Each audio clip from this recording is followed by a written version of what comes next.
Muy buenas y bienvenidos al último McGuffin, bienvenidos al programa de 7TV El Puerto, bienvenidos al programa que rinde homenaje a la pequeña pantalla y al séptimo arte. Muchísimas gracias por acompañarnos una semanita más aquí con nosotros y muchísimas gracias también a nuestros colaboradores que nos acompañan también otra semanita. Jesús González, muy buenas. Buenas. Bienvenido de nuevo. Muchas gracias.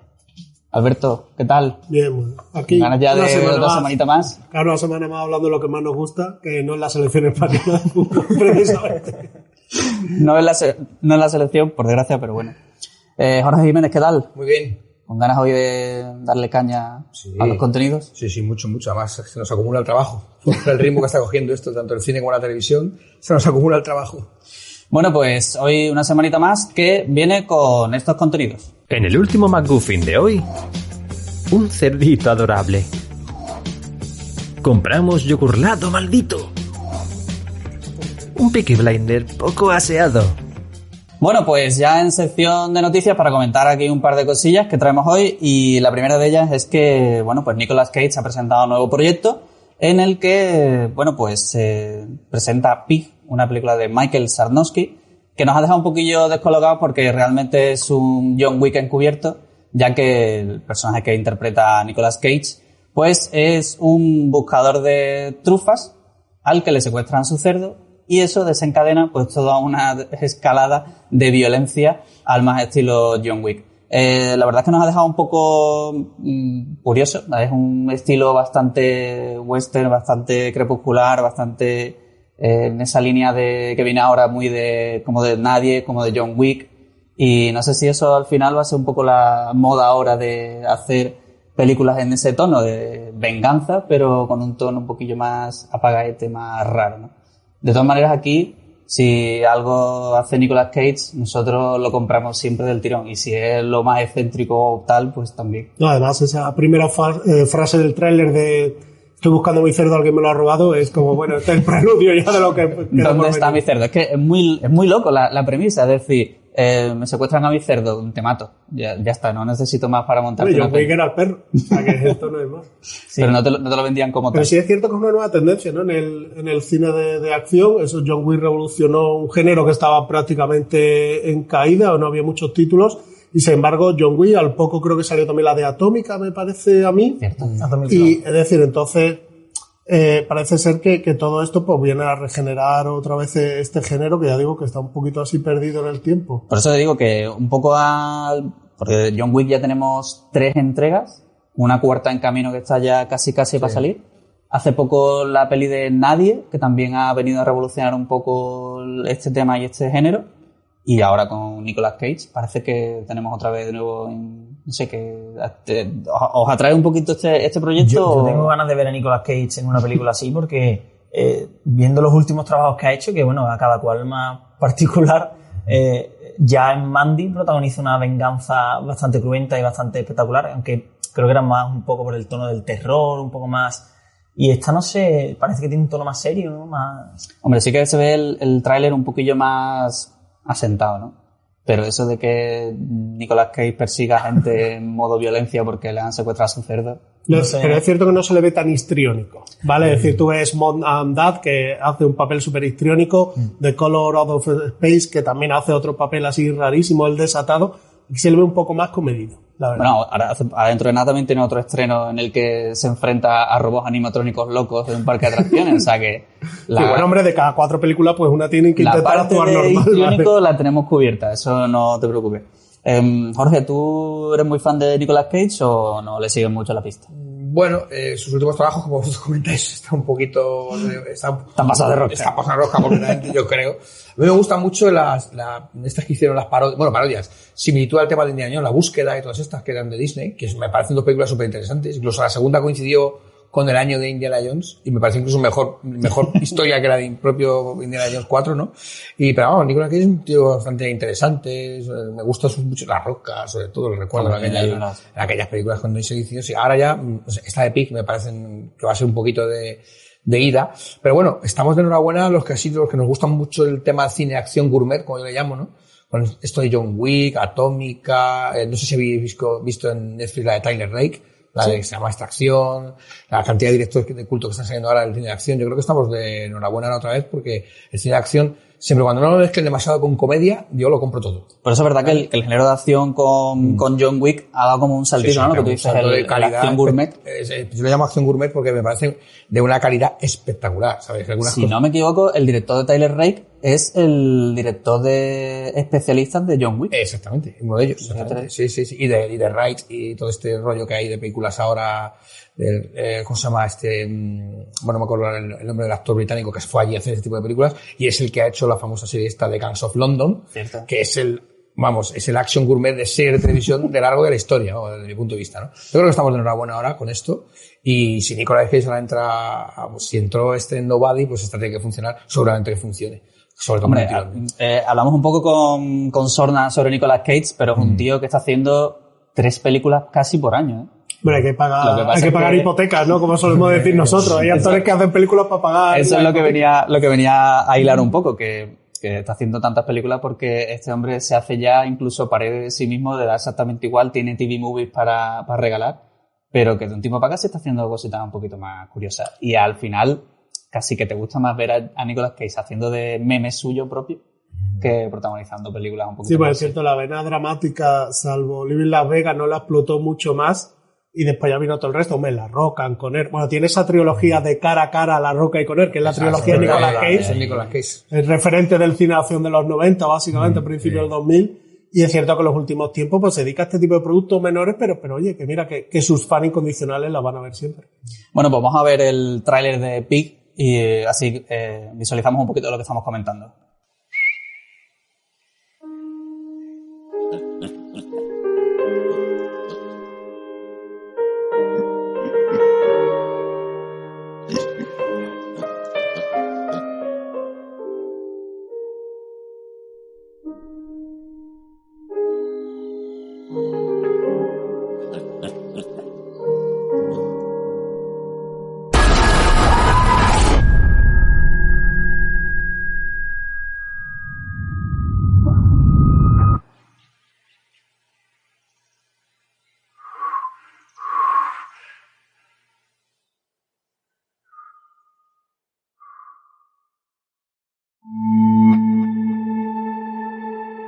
I'm looking for a truffle pig.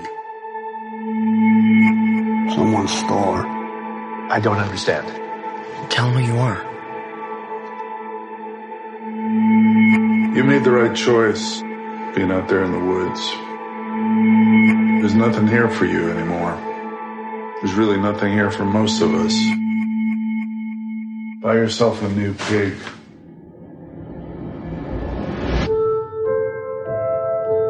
What are you thinking? I remember every meal I ever cooked. I remember every person I ever served. You live your life for them, and they don't even see you. You don't even see yourself.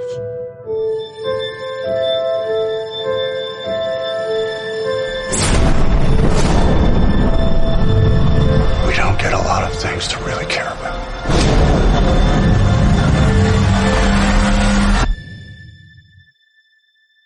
Who has my pig?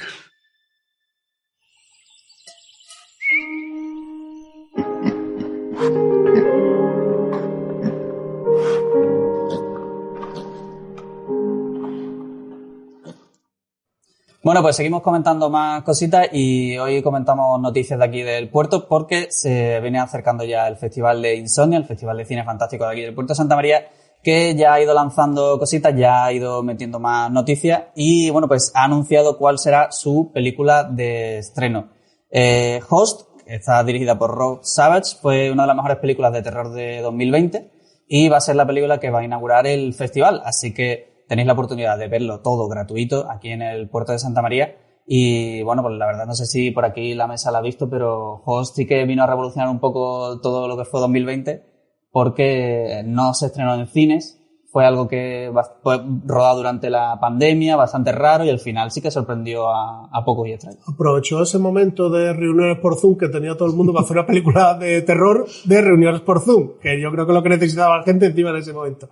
Es la historia de 5 chicas que quedan para hacer una especie de sesión de espiritismo, pero por Zoom, Claro, ya no se podían juntar en las casas, aprovechando lo de la pandemia, y empiezan a suceder cosas, básicamente. Pasan cosas. No quería decir nada más. No sé, ¿tú lo habéis visto? Yo tengo ganas de verla, no la he visto. No la vi en su momento, pero todo lo que he leído sobre ella es que da mucho miedo. Realmente, de gente que le gusta mucho el cine de terror y que con esta película lo pasó mal. Lo pasó mal. Bueno, pues aquí tenéis la oportunidad, si os gusta un poco el género y os gusta la peli, aquí tenéis esta película Host, que inaugurará el Festival de Cine de Insomnia, y no será solo la única, porque ya ha ido también anunciando más películas. También ha anunciado Harpoon, película canadiense de 2019 con buena dosis de violencia también, y también ha confirmado ya la presencia de La Jauría de nuestro buen amigo y portuense Fernando Polanco, que también podremos verla aquí en el Festival de Insomnia. Un Festival de Insomnia que no solo tendrá lo que son la sección de películas, que como decimos ya ha anunciado 3 películas: Host, que va a ser la inaugural, Harpoon, que va a ser una también de las que están presentes, y La Jauría. También tendrá el 27 de julio el concierto de bandas sonoras del maestro Dueñas, que bueno, pues tendrá nueva localización, puesto que estará en el Paseo Marítimo de La Puntilla. Esto viene todo, ya creo que es la 3ª edición, y viene siendo la verdad un espectáculo chulísimo, algo que le da mucho caché y mucho volumen al festival, y la verdad es que cita imperdible, el 27 de julio. Y además de todo esto también tendréis del 22 de julio al 8 de agosto la exposición Nuevos Refugios para la Vieja Carne, de Pablo García Ríos, que explorará la obra de Cronenberg. Así que también una muy buena exposición que podréis ver en Stardust, con, bueno, pues, a través de Cromosoma 3, La Mosca, Inseparables o Videodrome. Y bueno, pues ahí tendréis la exposición de Pablo García Ríos, que tiene una pinta chulísima. Y bueno, pues ahí tenéis un poquito más de información sobre lo que es el Festival de Insomnia, que os invitamos a todos, que ya sabéis que todo es gratuito, que es aquí en el Puerto de Santa María, y que no os podéis perder. No sé si tenéis ya ganas de un poquito de festival, de un poquito de recuperar el tono pre-pandemia. Es una de las grandes citas, ¿no? Del verano aquí, sobre todo en el puerto, y sobre todo viene para desmitificar un poco, para acercar a ese público al cine de ciencia ficción, terror, que no todos son sustos, sino que hay cosas, sobre todo muy ingeniosas y con 4 duros hechas, y que yo creo que además nuestro amigo Antonio es exacto, sabe perfectamente qué le puede gustar al público. Sí, tiene muy buen criterio para elegir las películas, y además lo que dice Alberto, que no es solo el cliché de terror típico, en el cual es todo susto, sangre y tal, sino que también podemos encontrar historias chulas de ciencia ficción, loop temporales, que hace tiempo sacaron un par de películas muy chulas. Hablando de loop temporales, creo que era The Endless, que no se llama Lo Infinito aquí en España, está en Amazon para verla. Para el que quiera ver en Amazon Prime puede ver The Endless, que es una que se estrenó aquí hace 1 año o 2 años, fue en el Insomnia, y es una buena película que nos gustó. Hasta historias de romance,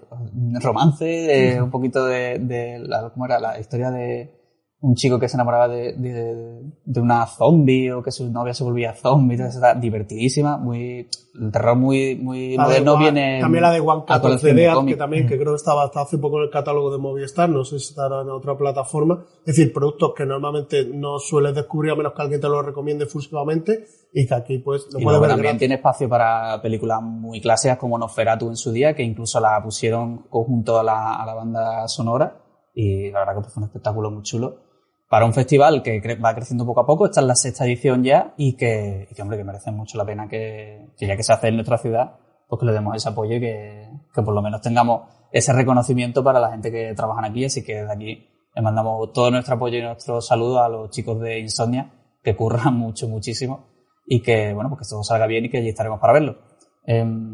Jorge, ¿a ti el cine de terror fantástico? Sí, me gusta. Más fantástico que el de terror. Sí, a mí el de terror de sustos, no. A lo mejor un terror. He visto algunas películas muy interesantes aquí en Insomnia en los últimos años, que siempre he acudido al festival. No sé si este año se celebrarán en el mismo sitio las proyecciones. No sé si creo que sí, que sigue siendo en San Agustín. Adaptado un poco a la nueva normativa, menos aforo, más espacio entre uno y otro. Pero es un éxito y siempre hay colas y es muy interesante siempre las charlas que tienes antes, después. Y sí, soy bastante fanático del cine fantástico. Lo de terror lo llevo un poco peor. Pero bueno, depende. No sabemos por qué siempre tenemos ese respeto, ¿no? Eso del expediente Warren y todas estas cosas. Yo he visto todas, yo creo, ¿sabes? Entonces ya dices, mira, pero no le saco yo ese... Primero hay un rechazo siempre, y después dices tú, después me lo he pasado bien. Pero luego las veo en como la que vamos a hablar ahora a continuación, pero que tiene más de toque fantástico que de cine de terror, como el rollo de Alien o sea, me dices Alien y Warren, no, a mí Alien no me parece terror, o sea, es terror pero sí más tirando a la ciencia ficción, pero tiene más, ¿no? Exactamente, pero a mí eso de repente Warren, el Freddy Krueger y todas estas cosas que es más de lo mismo siempre, las veo a lo mejor porque las vemos en algún grupo de amigos o en algún festival o alguna cosa, te ríes y tal, lo ves o no te ríes, pero sí lo disfrutas de otra manera, no soy muy fan. El cine fantástico, por supuesto. Bueno, por ahí, Jesús, tú también eres fanático del festival o del terror. Sí, y además me lo paso muy bien en Insomnia porque creo que ese sentimiento de comunidad, de ver la película con mucha gente en un espacio abierto, que no es el salón de tu casa ni es el cine tampoco, es una cosa un poco rara, ¿no? No es lo más común. Y película One Cut of the Dead, yo me acuerdo que la gente al principio se quedaba un poco... ¿Qué estamos viendo? ¿Esto qué es? ¿Esto es serie B, serie Z? No saben muy bien. Pero después cuando rompe la comedia eran carcajadas, la gente riéndose muchísimo y con películas de miedo. Yo recuerdo que han puesto también La Cosa, me parece que uno de los primeros festivales pusieron La Cosa de Carpenter. A lo mejor es un clásico que en otras condiciones no lo puedes descubrir y verlo en una pantalla grande con un montón de público pues es una experiencia maravillosa. Es que al final se trata un poco de eso, ¿no? También de no solo ver la peli y disfrutar la peli, sino vivir la experiencia en público, con más gente, en sociedad, en amigos, con un poco el sentimiento de festival que se genera porque se pierde un poco la seriedad de la sala porque sabes un poco que lo que quieres es un poquito más de fiesta. Y eso se contagia. Al final la gente pierde ese respeto que se por la sala. Gritos con carcajadas muchas veces, claro, diciendo lo que estás viendo. Se genera un ambiente muy sano y muy simpático que a mí cuando el propio Fernando Polanco o Antonio Rosa me lo comentaban que allí las películas en Sitges o en Terror Molins, las salas prácticamente eran fiestas. Sí. Y dices tú, oye, pero una sala, que es gente de cine, hay que estar serio, callado y que va, que allí en los festivales la gente se levanta, aplaude, grita afuera, tal. Y la verdad es que se genera un ambiente muy sano que al final es lo que genera insomnio. Y lo que nos hace falta, a lo mejor, que llevamos tanto tiempo alejados de las salas, aunque desde hace unos meses o hace una semana, un par de meses, podemos ya volver a disfrutar con cierta normalidad, pero es cierto que hay gente que tiene que reengancharse a lo de ir al cine que a lo mejor todavía le cuesta un poco con esto de la pandemia. Quizá estos festivales que se realizan al aire libre y que no tienen tantas incomodidades como puede ser la sala, que la gente le da un poquito de reparo todavía, aunque siguen siendo perfectamente seguras. Pero bueno, quizá Insomnia es un buen momento para que la gente se anime, que pase un buen momento, una buena experiencia. Que al final, si la peli no te atrae, por lo menos te puede atraer el ambiente. Eso siempre es muy simpático y aprovechas para tomarte el bocata con tus colegas y la cervecita, que eso siempre viene bien. Así que nada, nosotros animamos siempre a que vengáis a Insomnia y que lo paséis súper bien, que para eso el trabajazo que hacen todo el equipo de organización. Así que nada, cambiamos de tercio y nos vamos a una de las películas que traemos hoy, que no es ni nada menos que Gremlins 2, que es una película de la que le tenemos muchísimo cariño y del cual se cumplen 31 años del estreno. Y bueno, pues ya solo con el hecho de que sean 31 años ya tenemos ahí excusa para que, pues hablamos un poquito de ella. Pero además se da la curiosa casualidad de que está considerada como una de las mejores secuelas de la historia, aunque supuso un fracaso de taquilla. Entonces, ¿cómo puede ser que una película, siendo la secuela mejor valorada de la historia o una de las mejores secuelas, siendo un fracaso de taquilla y además una película tan divertida como tenemos en la memoria, que son Gremlins 2? Se estrenaba en 1990 y bueno, para que os hagáis una idea, la primera película se recaudó casi, creo que eran 140 millones de dólares, que para la época era una bestialidad. Fue, si no la segunda, creo que fue la tercera más taquillera de ese año, de 1984. Y claro, pues la Warner dijo, aquí tenemos que sacar una secuela, como sea. Fue muy divertida, revolucionó el género, era una película de terror, pero a la vez era algo divertido, con unos muñecos que eran adorables, pero a la vez eran terroríficos. La que liaban en ese pueblo era tremendo. Y bueno, claro, pues dijeron, oye, ¿por qué no vamos a sacar una secuela? Entonces contactaron con Joe Dante y Joe Dante dijo que no, que él no sacaba una secuela a menos que él tuviera control total. Y eso fue lo que pasó. Cuando realmente ya Warner le dio poder a Joe Dante para que él hiciera la secuela que él quiso, sacó esta Gremlins 2, que no está considerada como una secuela, sino ya casi como una parodia de la propia primera película. y al final resultó que fue un fracaso de taquilla. El tiempo al final, después de 31 años, ha ido poco a poco analizando, y los que la han visto, todos los que, bueno, pues son un poquito más críticos, incluso público más generalizado, ha ido dándose cuenta de que realmente era mucho más divertida, mucho más entretenida, y que no rompe para nada todo lo que estableció la primera película. Entonces se da la rara situación de que esta película, siendo un fracaso en su momento, en 1990, resulta que al final está casi mejor valorada que su predecesora, la propia Gremlins 1. Entonces, con esas premisas, nuestro compañero Andrés pues nos va a dar una serie de claves de por qué todo esto que estamos explicando se materializa con Gremlins 2, que es una bendita locura.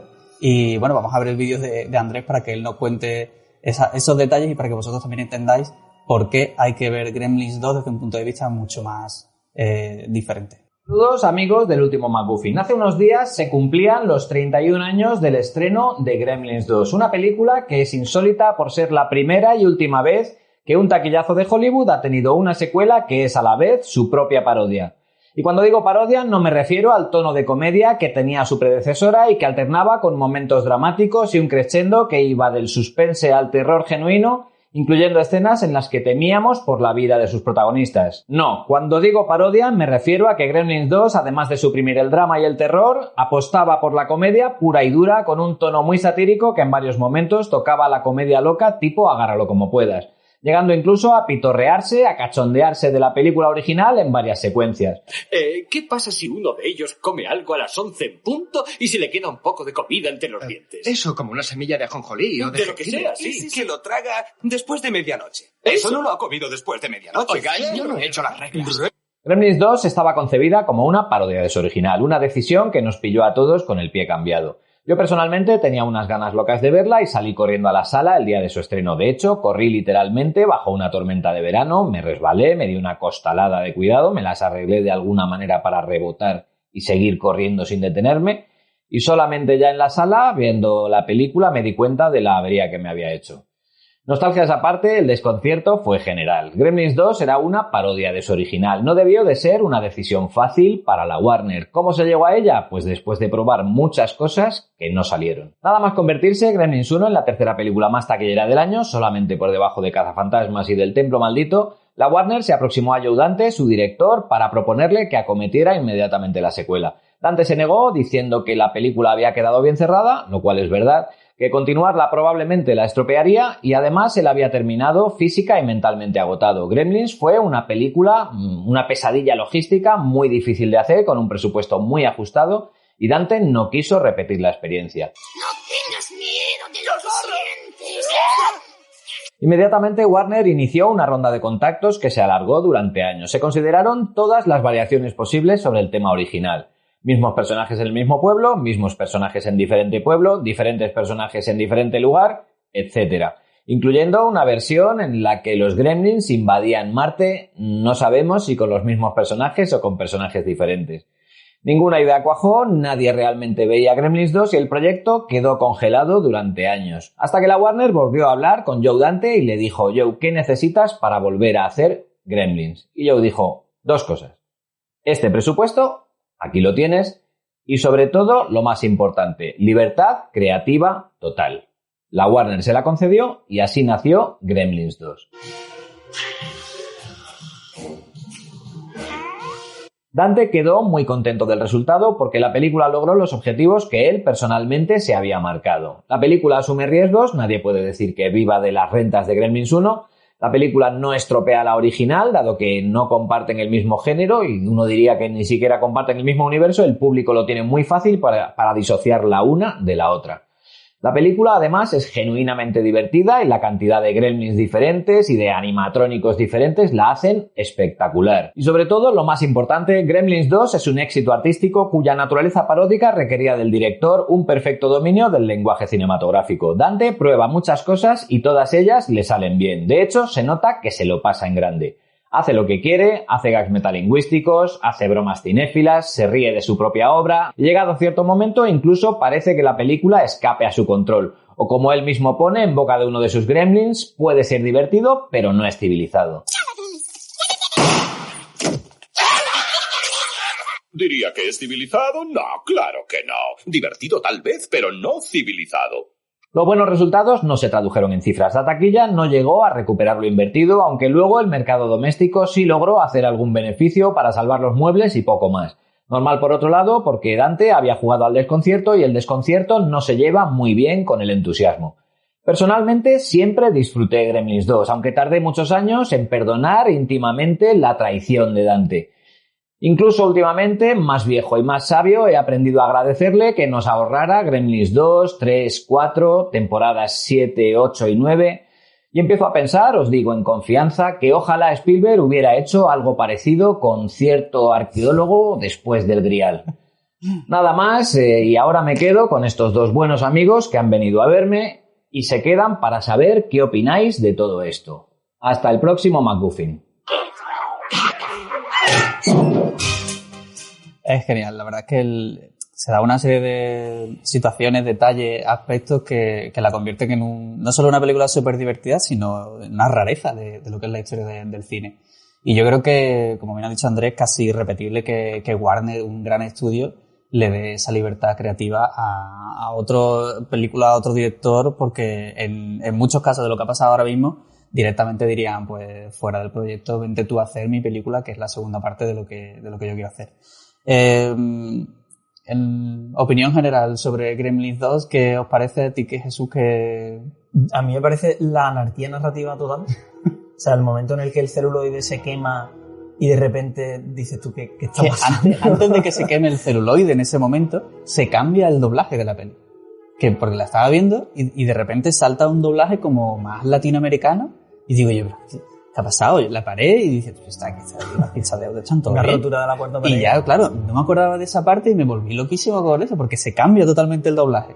Y digo, ya empieza aquí la locura. Y es verdad que a partir de cierto momento de la peli ya aquello es un descontrol total. Sale un Gremlin tatuando a otro el logo de la Warner en el pecho, que ya es como un cachondeo de Dante, como diciendo, mira, voy a hacer lo que me dé la gana, voy a hundir la franquicia, pero haciendo lo que me da la gana. Y no voy a sacar Gremlins 3 seguro, porque con esta ya me voy a cargar la saga y... Todavía había, creo que, intención de sacar una tercera parte, pero no sé si se materializará al final o no. Alberto, ¿a ti qué opinión te deja esta película? Pues la verdad, como he dicho, sobre todo el cambio de género, que muchas veces en las películas de terror se agradece. Es decir, Alien 1 tiene un marcado género de terror y la segunda tiene terror, pero mucha más acción. O sea, James Cameron, que todo lo convierte en acción. Pero es cierto que aquí pasas del terror a la locura máxima. Tú has dicho lo del logo de la Warner, pero ese Gremlin murciélago que rompe la paliza del símbolo de Batman, yo creo que me quedo loco cada vez que lo veo. O sea, es que la película la vi el año pasado, me parece, por última vez, y no recordaba ese detalle. Digo, ¿qué locura es esta? Y que aparece el logo de Batman, que además había estrenado también en el 89 o 90, era reciente el estreno de Batman. Y después tiene un paso lógico, ¿no? Es decir, la primera parte es en un pueblecito típico de Estados Unidos, en Navidad. También la película, la primera, funcionó mucho también porque el rollo navideño tiene mucho de taquilla, este tipo de cosas. Y la segunda, el paso lógico del chico que sale del pueblo, se va a Nueva York, al Nueva York de los 90, que ya tenía muchos problemas de inseguridad, pues se le añade los Gremlins. Entonces yo creo que está todo muy bien hilado. Está muy bien. Vámonos un momentito a publicidad y seguimos recordando buenos momentos de esta Gremlins 2.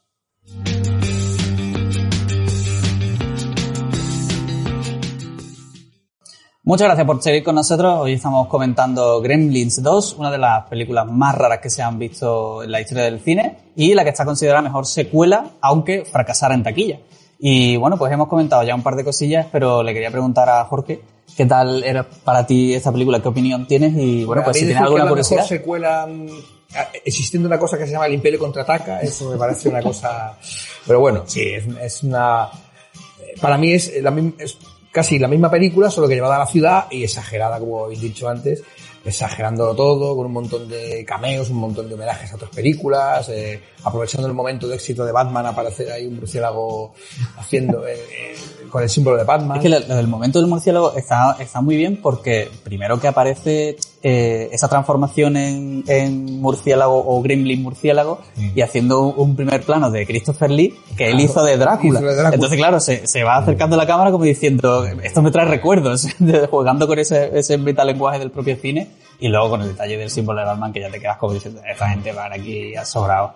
pero estamos Yo creo que la franquicia de Gremlins, que como ha dicho nuestro amigo en el vídeo, gracias a que se quedó ahí, y yo creo que no deberían estirarlo más, pero es una cosa curiosa, ¿no? Porque en el mundo de la licencia, en el mundo del merchandising donde yo me muevo, es una licencia que sigue existiendo, como si fuera una figurita más. Funciona como el primer día. Como el primer día. Y se reeditan, y todos los años hay que si los llaveros, que si las camisetas, que si la figura de coleccionista un poquito cara, de un precio alto, el peluche Gremlin es que siempre hay que tenerlo en las tiendas a final de año porque se vende. Yo creo que hay niños que los cogen y se piensan que si sus padres le explican que ese bichito a ciertas horas le da de comer y lo mojas y se convierte en un monstruo, dirían, papá, no lo quiero, pero a nivel de licencia estamos hablando de una película de 31 años. Correcto. O sea, y sigue funcionando. Pero además yo no veo que se abuse del producto en las cadenas de televisión que digan, bueno, ahora con algunas plataformas se ve de vez en cuando haciendo zapping que está echando la 1, la 2 menos, la verdad. Pero yo creo que por eso, porque la gente no termina de comprender el fenómeno que es esta Gremlins 2 por eso, porque se piensa que es un producto mucho menor, que no tiene la calidad de la primera, y es todo lo contrario. O sea, a nivel cinematográfico es más interesante por eso mismo, ¿no? Por lo que ha dicho antes André y por lo que estamos comentando, que al ser parodia de sí mismo, consigue mejores resultados y un poquito salirse totalmente fuera de lo que es el género, de lo que es el propio universo Gremlins. También te digo que no dudo que viendo la falta de ideas que hay últimamente en Hollywood y el parón que tienen ahora, una 3 la suelten. Pero yo creo que no va a ser lo mismo. Van a tirar mucho del efecto digital, yo no creo que vaya a ser lo mismo. Es que yo creo pero que no dudo que en algún momento... Buena parte del éxito de Gremlins 2, hablando no en términos de taquilla, sino en términos de propia crítica y el cómo lo asume la gente, es que contó con muy buenos efectos visuales, que montaron muchísimo animatronic con una calidad muy buena, porque ya solo cuando estaban en formato peluche, por así decirlo, al principio de la película, funcionan genial porque son súper adorables, aunque sean los malos incluso, pero luego los que son ya más verdes, más tochos, que hay una variedad, desde la araña, el murciélago, el de la verdura, el del cerebro, que luego está con la voz de Constantino Romero, que es genialísimo. Y incluso la Gremlina, ¿no? Que le llamaron después. O sea, hay un montón de animatrónica ahí, la animación funciona genial. Hay un ejercicio creativo, ¿no? De crear tantos personajes diferentes, que la primera ya había 3 o 4 diferentes, pero aquí más lo llevan al extremo, ¿no? Y acompañando a la película. Como dato decir, habéis dicho, ¿dónde se puede ver? La suelen echar las dos Movistar regularmente, y la 1, el que tenga Netflix, pues puede ver la 1. La 1 está en Netflix. Pues mira, eso no lo sabía. Yo también os quería preguntar, porque el fenómeno de esta peli es que en su día fracasó, aunque luego ya se haya valorado un poquito mejor. Pero ¿por qué creéis que en ese momento fracasó esta peli? ¿Por qué no estaba el público preparado o no quiso valorar esta peli como se hizo la primera? Yo creo que a lo mejor el tráiler ya era como que rompía la sorpresa, ¿no? Un poco, y decía, y el tráiler te da a entender, si lo veis, que parece más de lo mismo, ¿no? Y yo creo que en aquel momento, si le dabas a la gente más de lo mismo, no era como ahora que nos apuntamos a cualquier carro, ¿no? Y yo creo que fue un poco por donde tiró. Y el tráiler es que aparece prácticamente la misma película. Si lo ves, no sé, la verdad es que no sé por qué, pero yo creo que también el tono más de comedia, menos de terror, menos sorpresa. Yo cuando fui a verla en el año 84, la primera. Y yo cuando vi el cartel de la película, yo no había visto el tráiler, yo pensaba que era una película entrañable para verla con niños. De hecho, me llevé a los niños de la familia que yo cuidaba en Estados Unidos. Me tuve que salir a los 25 o 30 minutos cuando empezaron a convertirse en monstruos, me tuve que salir.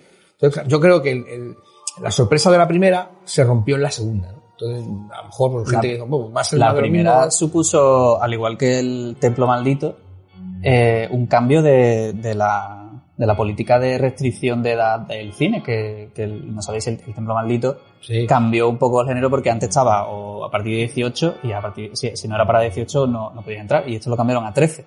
Hicieron ese nuevo sello. Yo entré con dos niños de 8, o sea, con Gremlin, un niño de 8 y un niño de 5, creo que era. Me tuve que salir. O sea, me empezaron a llorar, a asustarse, sobre todo el pequeño.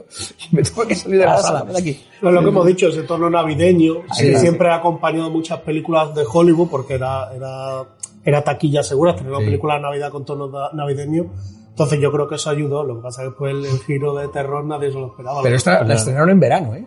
La de Gremlins se estrenó en verano. La Warner era un estreno que tenía guardado para Navidad, pero empezaron a apretar y dijo, yo tengo que sacar esto ya en Navidad, porque, o sea, en verano, porque le comían la tostada y al final lo sacó. Y claro, cogió a la gente con el pie cambiado porque la gente se esperaba eso. Algo entrañable, navideño, aventurilla, pero no algo terror. Pero fijaros solo en casa y otras tantas películas que están todas ambientadas en Navidad, básicamente. Oye, y imagínate en el año 84, no había trailers ni había, o sea, solo había fotocromos, fotocromos en la puerta de, yo llegué a un mall allí y ver que estaban echando Gremlins, Indiana Jones, el último Starfighter, y dices, bueno, vamos a ver, pues vamos a ver esta que parece para los niños, no habiendo una de Disney, vamos a ver esta. Y claro, te ponen aquí sorpresa que me llevé.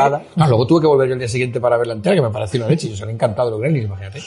Antiguamente eso, tú ibas al cine, veías la cartelera y había un espacio al lado que ponía próximamente. Y ya está.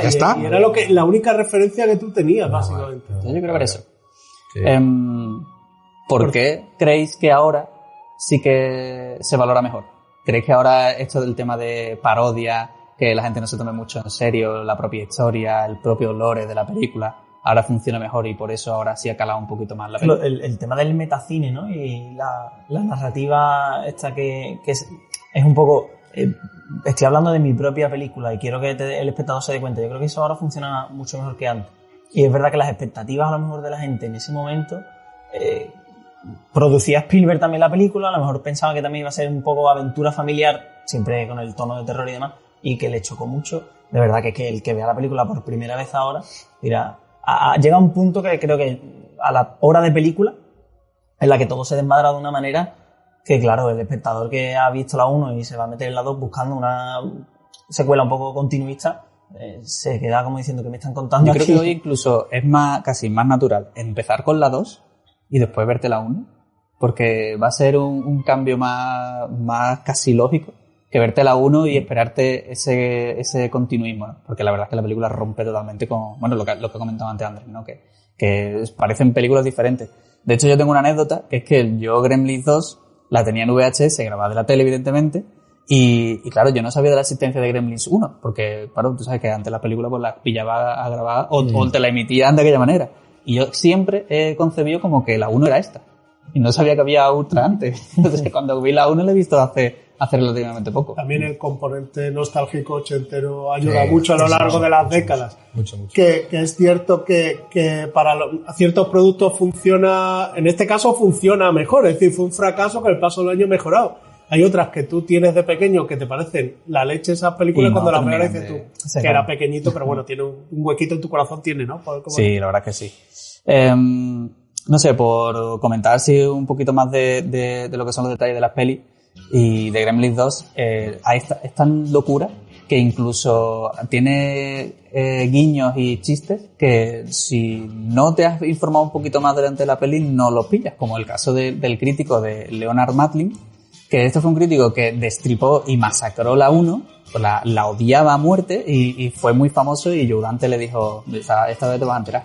Y en la 2 aparece, en una escena de la peli aparece criticando Gremlins 1 y aparecen los Gremlins por detrás para cogerlo y ahorcarlo. O sea, se reía tanto esta peli de sí misma y de su propia parodia que hasta cogió a Leonard Matling y que masacró la primera peli y le hizo esa parodia.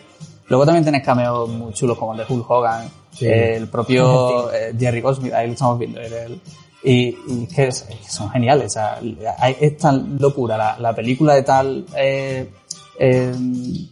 total entrega a la diversión que se disfruta lo máximo. Ese mensaje también casi anticorporativista, ¿no? Ahí está metiéndose con el creador Ted Turner, el creador de la CNN, que era donde apuntaba la CNN. Entonces es una parodia de ese anticorporativismo. Es que el mensaje incluso crítico hacia la sociedad americana también está latente porque en aquella época empezaban a hacerse muy notables y ya empezaba a imponerse lo que era la televisión por cable, la multicanalidad. Al principio de la película lo dice el anciano que es el dueño de Gizmo, que dice la televisión te va a dejar tonto, no sé cuánto, tal. Y el Gremlins 2 juega un poco con eso, también se cachondea de Donald Trump, porque la torre se llama la Torre Clamp, el antagonista o el dueño de la corporación se llama Daniel Clamp, o sea que tiene un juego ahí también político que ya amanecía un poco a lo que... De hecho, has dicho lo del crítico y me he acordado de una escena mítica de una película de Woody Allen, que está hablando en una cola, no sé si un cine o un teatro, y dice, no, porque como dijo McLuhan, la comunicación de masa, no sé qué, dice, espérate, que te lo va a decir McLuhan, y saca a McLuhan, que es una eminencia en el campo de la comunicación, se estudian las carreras de comunicación, y lo saca en su película diciendo, no han entendido nada de mi obra, ¿vale? Así que no hables nada. O sea, que es una parodia así. Es genial. Yo la verdad es que recomiendo a todos los que no hayáis visto Gremlins por lo que sea, que intentéis pillarla, porque es una de las cosas, un pequeño tesoro que hay que tener en casa y que hay que verla, porque se disfruta muchísimo desde el primer minuto. Por cierto, y curiosidad, el arranque de la peli es una toma aérea de Nueva York, de la ciudad de Nueva York, que es material reusado o rescatado de Superman 2, creo que es. Que lo cogieron, tenían unos planos aéreos de la ciudad de Nueva York y lo aprovecharon para verlo. Así que nada, lo recomendamos muchísimo, y ahora que se cumplen 31 años de esta Gremlins 2 de Joe Dante, totalmente recomendable y muy disfrutable. Cambiamos de tercio y para hilar fino, pues como nos gusta aquí en el último Café, seguimos con secuelas y vamos a hablar de otra secuela que también tiene muy buena pinta, porque venía también con el miedo de ¿y si no está a la altura de la primera y a ver qué pasa? Pero parece todo que no. Vamos a hablar de Un lugar tranquilo 2, que se estrenó el pasado miércoles 16 de junio, esperada secuela de Un lugar tranquilo, dirigida también por John Krasinski y que tuvo muy buena acogida en 2018, y para ello, pues bueno, vamos a sentar aquí a Jesús, que la ha visto y ya viene con todo el material preparado para que nos cuentes un poco qué te ha parecido, si está o no a la altura de la predecesora y bueno, pues qué te ha parecido. A mí la película me gustó, la primera me gustó mucho y la segunda también me ha gustado mucho. Es muy curioso que en este programa ya hemos hablado de una secuela que funcionó muy mal y por una serie de motivos que hemos hablado de esas razones, y esta película funciona bien porque hace todo lo contrario. Es una casi un remake de la primera película. Realmente narrativamente te pones a mirar, también tiene un prólogo espectacular al principio de la película y no se aleja mucho de las temáticas que trata la primera película. La acción está rodada más o menos de la misma manera, el tema de los alienígenas también. Sí es verdad que tira, digamos, a una película más espectacular, un Hollywood más espectacular, más Spielberg, por así decirlo. John Krasinski, en este caso, además de dirigir, escribe el guión de esta secuela y ha cambiado todo el equipo técnico de edición, de cinematografía, de sonido, pero la película luce igual. Realmente él ha querido, de hecho el título pone Un lugar tranquilo, parte 2, y ha querido ser muy continuista con todos los aspectos que hicieron de la primera una de las películas más aclamadas de terror de su año, de 2018. ¿No parecía un poco amarrategui, por así decirlo, el jugar a voy a contar un poco de lo mismo? ¿No aburre ese tema? ¿No se esperaba algo novedoso? ¿O al revés, el que sean continuistas mejora y cuenta? Yo creo que esta película tiene su gran punto a favor es la idea original que tiene, ¿no? Unos alienígenas que el sonido es por lo que se guían y el más leve ruido puede provocar una situación de peligro y que todo el mundo tiene que estar en silencio, no puede haber ningún ruido. Creo que esa idea han decidido continuar con ella y realmente como lo primero funcionó. Es verdad que el cine de Hollywood, ¿no? De actualmente, creo que confía muy poco en cambiar las cosas. Ser valiente, ¿no?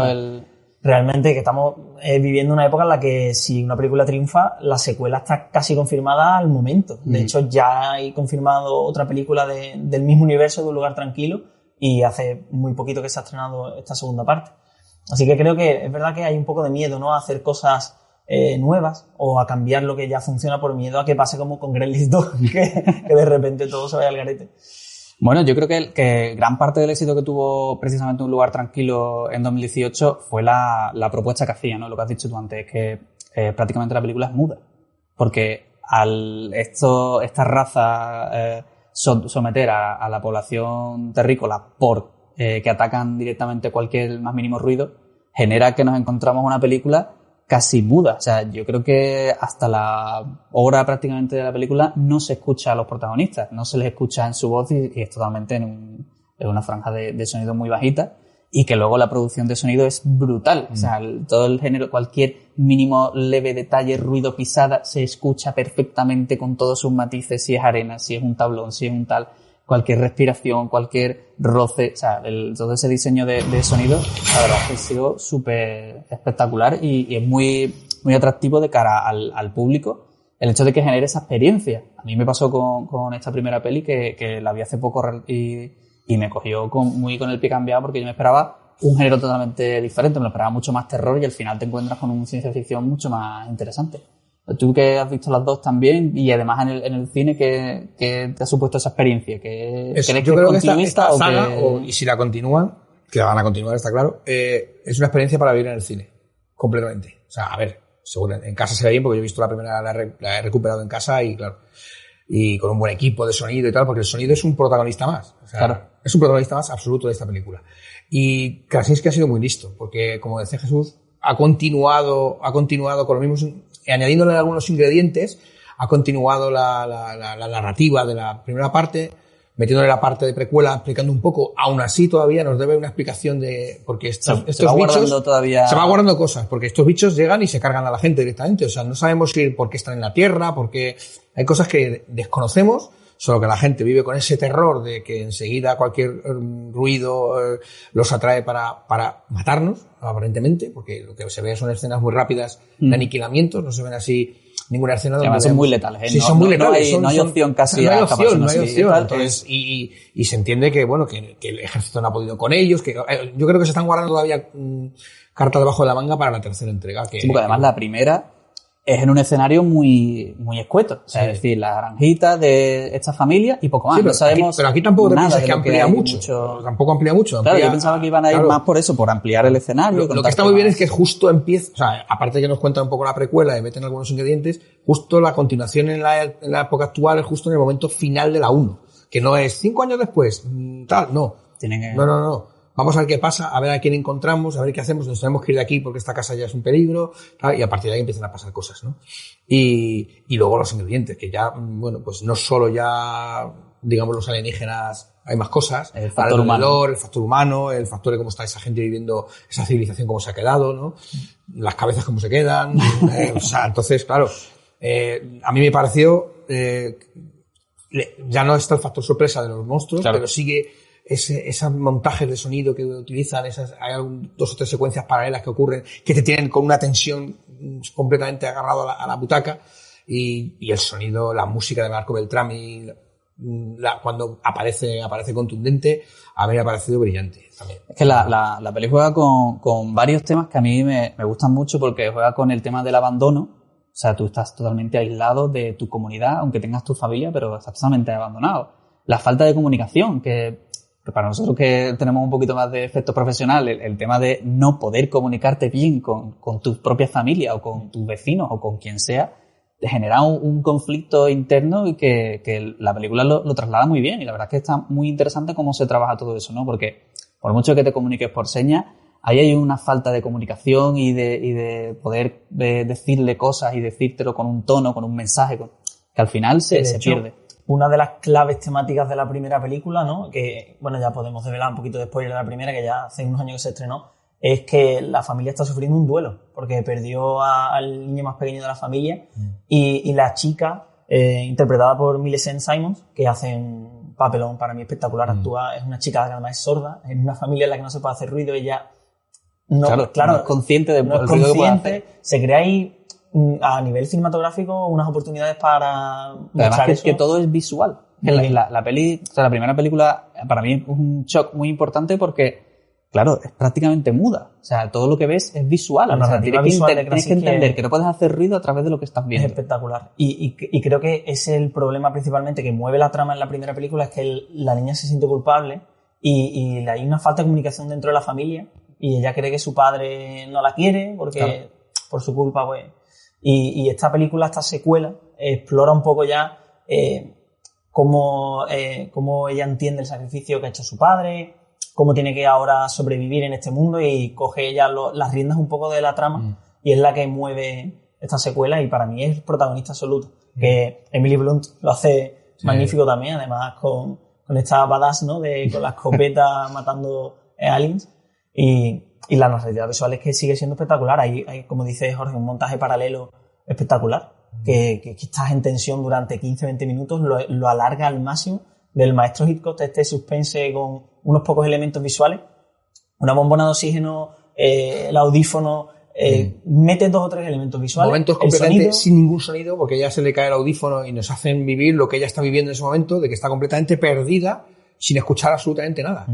Y claro, encima hay un silencio, y el silencio nos lo traspasan al patio de butacas. Y estamos todos ahí diciendo, ¡ay, madre! No, en el ay, cine, madre. O sea, el cine te pasa comiendo palomitas para lo comer pasa palomitas mal, en ese momento porque no se atreve. Además, ella tiene ahí lleva dentro lo que él dice, ¿no? De que sabe que su padre, ocurre lo que ocurre, y ella tiene en su mano el poder combatir en parte contra estos bichos, porque tiene un recurso que han encontrado en la primera película que lo quieren explotar en la segunda para decir, vamos a ver que con esto podemos hacer cosas, vamos a ver cómo podemos usarlo, de qué manera, para intentar luchar contra esta, además como no tiene comedia cero, o sea, es que es una película que va completamente en una línea, no se tuerce, todo llega porque sí, o sea, está todo muy bien explicado, y ahora sí te digo que quedan cosas sueltas que veremos en la siguiente, y ella está increíble lo que dice, Emily Blunt está muy bien, Cillian Murphy entra ahora, aparece, coge mucha potencia en la película, pero la protagonista es la hija, completamente, vamos. A mí me gustó mucho de la primera también el que, aun siendo una película de terror que se enclaustra más en ese género, también es una película muy preciosista que manda un mensaje bastante cálido, ¿no? El hecho de cómo prepara a toda su familia, toda la granja, toda la casa, con ese sistema para estar totalmente alerta, que puede parecer muy friki, por así decirlo, muy de paranoia, pero que luego también es bastante preciosista en el mensaje que manda de unidad, ¿no? De calor familiar, aun con la que está cayendo. Y yo creo que eso Krasinski se doctora un poco en ese estilo que al final de este género pues ha sacado como una especie de universo que maneja y construye muy bien. Y yo creo que al final se está erigiendo como uno de los más creadores importantes de este género, ¿no? John Krasinski, que lo tenemos y lo conoceremos como siempre inolvidable Jim Halpert de The Office, pero que ya él demuestra también ese estilo creativo, ¿no? Que es un tío bastante capaz. Es curioso porque es una película muda, pero que crea un lenguaje propio y no es sonoro, precisamente. A mí me gusta eso, lo que ha dicho, es buscar cómo buscan esos resquicios para poder tener algo de humanidad, ¿no? Por ejemplo, cuando se lleva en la primera película al hijo a la cascada, dice, aquí no pasa nada. Entonces buscan esos huecos, esos resquicios en los fallos que estos aliens pueden tener, en ese caso la mezcla de ruidos que los confundan, para poder ellos seguir tener esa parte de humanidad que han perdido por completo. Y después lo que has dicho, como no hay narrativa, todo es visual, es a través de la cámara, entonces entramos en ese sótano donde se ven los paneles, los posts y los apuntes del padre, los planos intentando arreglar el audífono. Entonces, el gran mérito de la primera parte es esa, no puedo hablar, pero te lo tengo que contar con imágenes. Y lo logra perfectamente. Por poner un poco en valor la primera parte, costó 17 millones y recaudó 340 millones. Esta segunda, claro que es fenómenos que yo desde La Bruja de Blair, alguno de estos, a lo mejor no se ha repetido. Sí, no, la verdad es que quizás John Wick 2 o alguna de estas. Rendimiento. Me gusta porque crea un universo propio. Hemos hablado antes de John Wick, pues igual, que crea un universo propio, pero en este caso de asesino a sueldo, ¿para qué crea un universo propio dentro de un mundo devastado? Y esta segunda parte creo que había costado 50 millones o 60 y ya va por los 200 y pico recaudados. En pandemia, y en pandemia, mucho más complicado. El otro día la sala nuestra estaba al 50% de la capacidad, pero llena, prácticamente. Y ya para terminar, el que quiera ver la 1, que sepa que la tiene en Amazon Prime y la segunda en cines. No, hombre, yo creo que a los que nos gusta el cine, nos gusta también encontrarnos con este tipo de productos porque van muy a lo que nos gusta de cine puro. Es decir, prácticamente película muda, que subtítulos y poco más a nivel de lenguaje de signos, y que se apoya también en una fotografía muy potente. O sea, un buen encuadre, una buena composición de plano, un color y una tonalidad bastante chulas, bastante bien trabajadas, con esos grises, tonos maderas también, y buscando un poco los verdes de donde está la granja, y que se apoya en eso, ¿no? En una fuerza visual bastante chula, y que al final funciona. Si eliminas los diálogos de una película, ¿no? Para que el público entienda lo que está pasando y para contar, al final te tienes que basar en la imagen. Y entonces la primera película tiene mucho valor cinematográfico por eso. Yo recuerdo una escena en la que los aliens atacan la granja y no todos se han enterado de que los aliens están allí porque es que no se pueden comunicar entre ellos. Y de repente el padre enciende unas bombillitas rojas y el niño las ve que venía de camino de otro sitio, y ese momento es que es ingenio, ¿no? A la hora de contar cosas a través de... Eso es un guión bien trabajado en cuanto a qué pasaría o qué haría yo en caso de esta situación, y luego el tema de aplicarlo al lenguaje narrativo. que es que ellos van repartiendo arena por toda la granja para que no haga ruido al caminar. Tienen como unas hileras de arena para pisar y no hacer Aquí hay ruido. una escena que rompe mucho el silencio, que justo cuando van en silencio andando por arena y ya se acaba.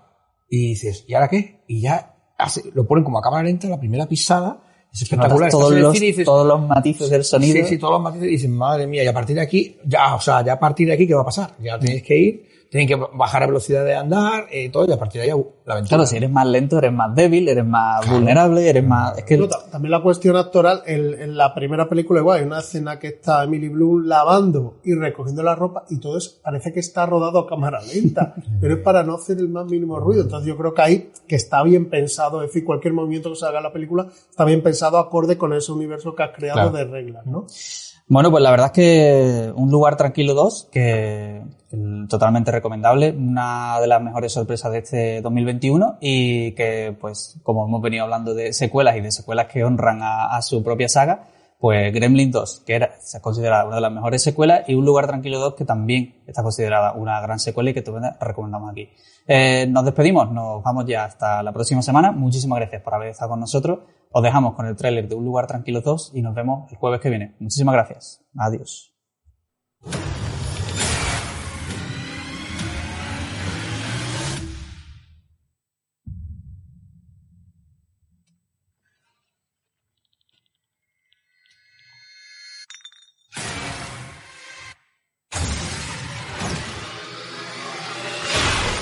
¡Ay, Dios!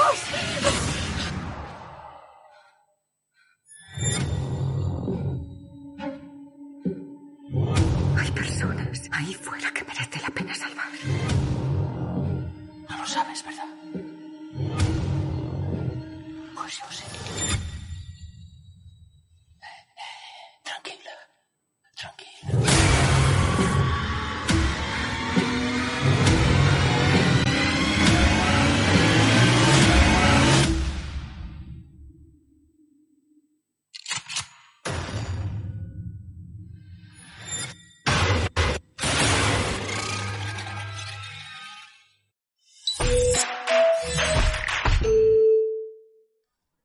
¿Qué tal? ¿Qué te ha parecido? Si te ha gustado este programa, síguenos en redes sociales en @elultimomcguffin o a través de nuestra web www.elultimomcguffin.com.